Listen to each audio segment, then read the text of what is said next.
Assalamualaikum warahmatullahi wabarakatuh. Apa kabar sahabat Uhuwah Islamiyah? Semoga tetap dalam lindungan Allah Subhanahu wa taala serta dilancarkan segala urusan-urusan kita. Pada video pembahasan kali ini, saya akan menanggapi Pak Ilyas Zulkifli yang membahas tentang apakah Baka dalam Alkitab adalah Mekah.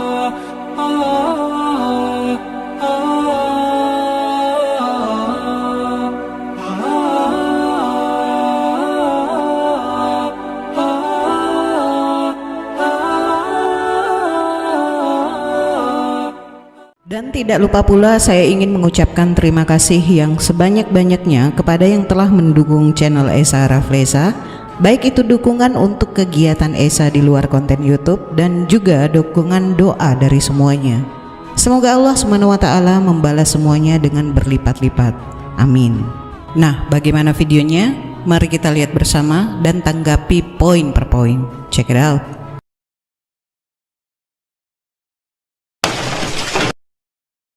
Pemikiran ini mungkin dimulai dari ayat-ayat Al-Quran yang diinterpretasikan oleh para ulama Islam dan akademisi Islam bahwa Baka yang disebutkan di dalam Al-Quran adalah Mekah. Kalau kita baca Bapak Ibu di dalam Quran surah 3 Ali Imran, nah perhatikan teks Arab yang saya beri tanda merah di sana Bapak Ibu, dituliskan di Bakata, bukan Makkah. Dalam terjemahannya, Baka kemudian diberi tanda kurung Mekah. Jadi dalam teks Arabnya, Quran surah 3 Ali Imran ayat 96, tidak ada dituliskan Mekah, tetapi Baka. Dan kita juga sudah melihat terjemahan satu ayat ini saja sudah memakai dua tanda kurung. Nah, kalau Bapak Ibu baca terjemahan Quran dalam bahasa Indonesia, Bapak Ibu akan ketemu dengan ayat-ayat terjemahan yang diberi tanda kurung. Nah, kembali kepada topik tadi, bahwa Baka disebutkan di dalam Al-Quran. Di dalam Alkitab, kata Baka juga disebutkan.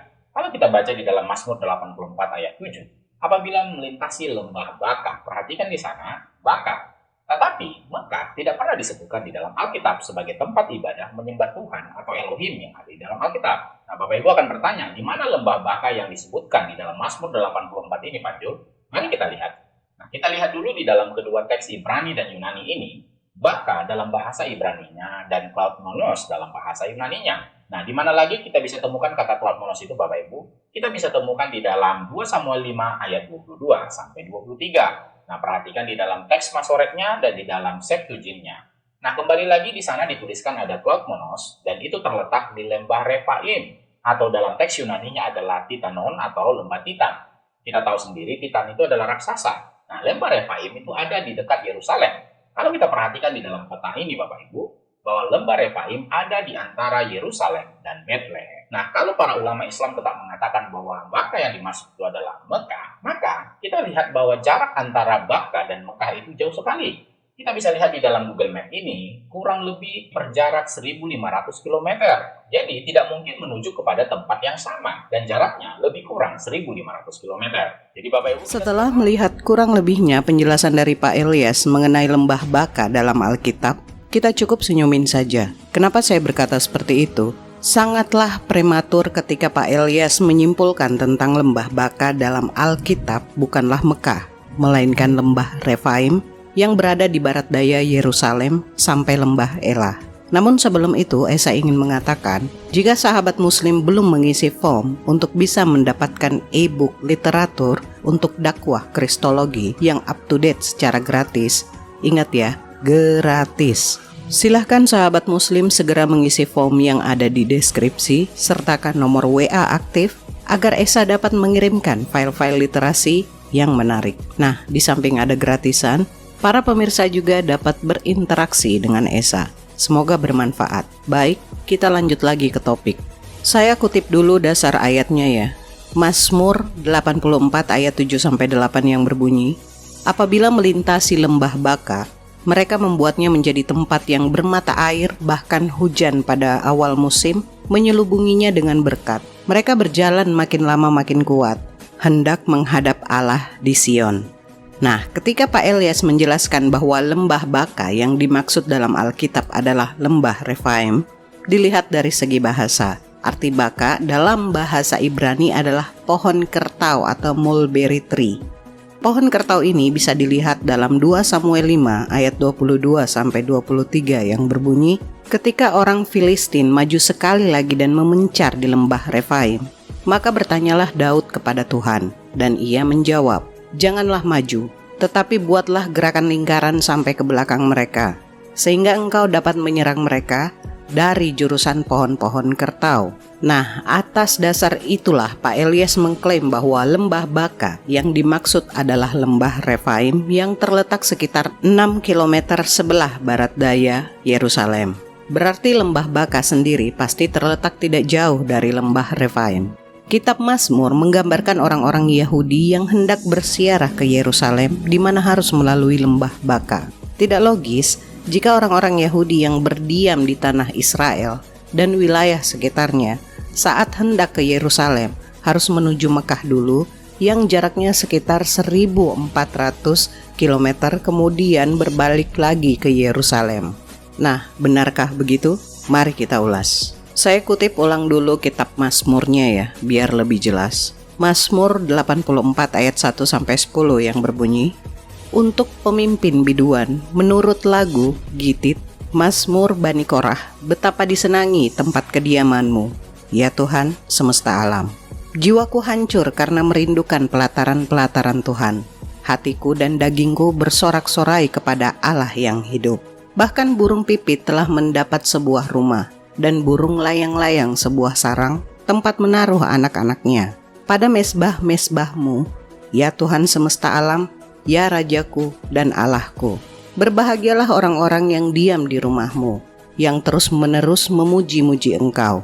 Berbahagialah manusia yang kekuatannya di dalam engkau, yang berhasrat mengadakan ziarah. Apabila melintasi lembah Baka, mereka membuatnya menjadi tempat yang bermata air. Bahkan hujan pada awal musim menyelubunginya dengan berkat. Mereka berjalan makin lama makin kuat, hendak menghadap Allah di Sion. Ya Tuhan, Allah semesta alam, dengarkanlah doaku. Pasanglah telinga, ya Allah Yakub. Lihatlah perisai kami, ya Allah, pandanglah wajah orang yang kau urapi.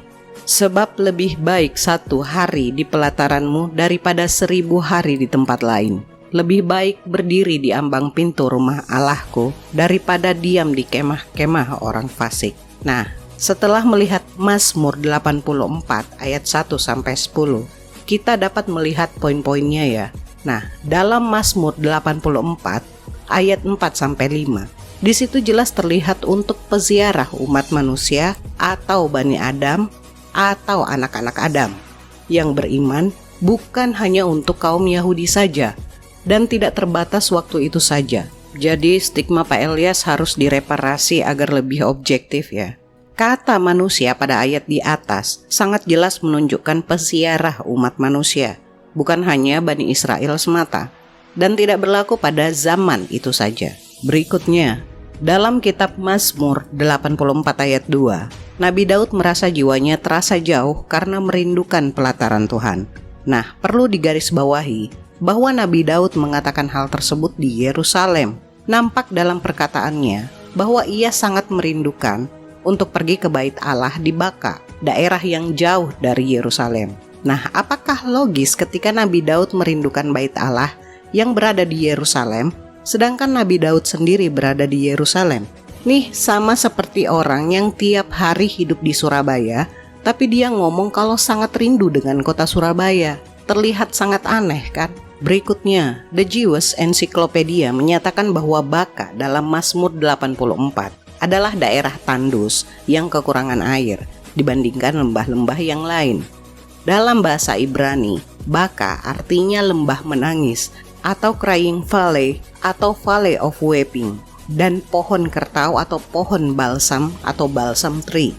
Al-Quran Surah Al-Imran ayat 96 yang berbunyi, Sesungguhnya rumah ibadah pertama yang dibangun untuk manusia ialah Baitullah yang di Bakkah, Mekah, yang diberkahi dan menjadi petunjuk bagi seluruh alam. Nah, kota suci Mekah pada mulanya bernama Bakkah atau Bakkah, sebagaimana tercantum dalam Al-Imran ayat 96. Dalam bahasa Arab, kata Bakkah mempunyai dua arti, berderai air mata dan pohon balsam. Arti yang pertama berhubungan dengan gersangnya daerah itu sehingga seakan-akan tidak memberikan harapan. Dan arti yang kedua berhubungan dengan banyaknya pohon balsam atau genus Commiphora yang tumbuh di sana. Nama Bakkah lama-kelamaan berubah menjadi Mekah karena kota Mekah sangat gersang. Orang-orang Quraisy, penghuni kota itu, tidak mungkin hidup dari sektor agraris atau pertanian, melainkan harus mengembangkan sektor bisnis atau perdagangan. Dibandingkan suku-suku lain di semenanjung Arabia, suku Quraisy memiliki watak istimewa, tahan segala cuaca. Mereka memiliki tradisi atau ilaf, gemar mengembara, baik di musim dingin maupun di musim panas untuk berniaga. Sebagai pendukung untuk kisah menangisnya Hagar dan Ismail di Paran, ini kita bisa lihat dalam Kejadian 21 ya. Silahkan dilihat dan dibaca sendiri. Lanjut, berikutnya, kata Zion atau Zion mempunyai beberapa makna. Yang pertama Yerusalem, yang kedua Yerusalem baru, sebuah kota tempat orang-orangnya disatukan atau dikumpulkan dan memiliki kesucian hati, tempat orang-orang kudus atau gereja Yesus Kristus. Ini menunjukkan bahwa kata Sion dalam Mazmur 84 bukanlah Yerusalem, karena Yerusalem bukanlah wilayah tandus. Lagi pula Yerusalem adalah daerah tempat tinggal Nabi Daud. Sementara Nabi Daud sedang saat merindukan bait Allah di Bakkah, artinya Bakkah bukanlah Yerusalem maupun wilayah Palestina, melainkan tempat yang jauh, sehingga membuat Nabi Daud begitu merindukannya. Sion dalam Mazmur 84 artinya adalah tempat perkumpulan agama di mana orang-orangnya disatukan dan memiliki kesucian hati. Nah, apabila melintasi lembah Bakkah membuatnya menjadi tempat yang bermata air, bahkan hujan pada awal musim menyelubunginya dengan berkat. Mereka berjalan makin lama makin kuat hendak menghadap Allah di Sion. Jadi Sion dalam Mazmur 84 artinya adalah tempat perkumpulan agama atau tempat berkumpulnya orang-orang kudus. Di sisi lain, jika lembah Bakkah yang dimaksudkan adalah lembah Bika di Lebanon, ini tidak akan masuk dalam kategori, karena lembah Bika di Lebanon sendiri bisa dikatakan cukup air dan tidak segersang Arabia. Berdasarkan Mazmur pasal 84, dikatakan jika Anda berziarah ke Bait Allah di Bakkah, maka Anda akan diberkati. Sudah menjadi tradisi bahwa setiap berhaji ke Mekah, Muslim berdoa sambil menangis memohon ampunan agar Tuhan menunjuki jalan yang lurus agar dapat memasuki surga. Ketika Ismail kehausan, Tuhan menunjukkan sebuah sumur kepada Hajar agar mereka berdua bisa minum. Nah, jadi kesimpulannya, Bakkah adalah turunan dari akar kata Bakkah. Al-Quran menyebut lembah Bakkah. Jadi Bakkah atau Bakkah dalam bahasa Ibrani dibandingkan Bakkah dalam Al-Quran terdapat kemiripan dari segi linguistik. Nah, silahkan pemirsa yang menilai ya. Saya rasa cukup, dan nasihat untuk kali ini adalah kedunguan yang melanda kafir bodoh itu ibarat acara televisi yang sangat panjang tanpa remote control, susah di-pause, apalagi dimatikan. Saya akhiri pembahasan kali ini, semoga ada hikmah dan pembelajaran yang bisa kita petik.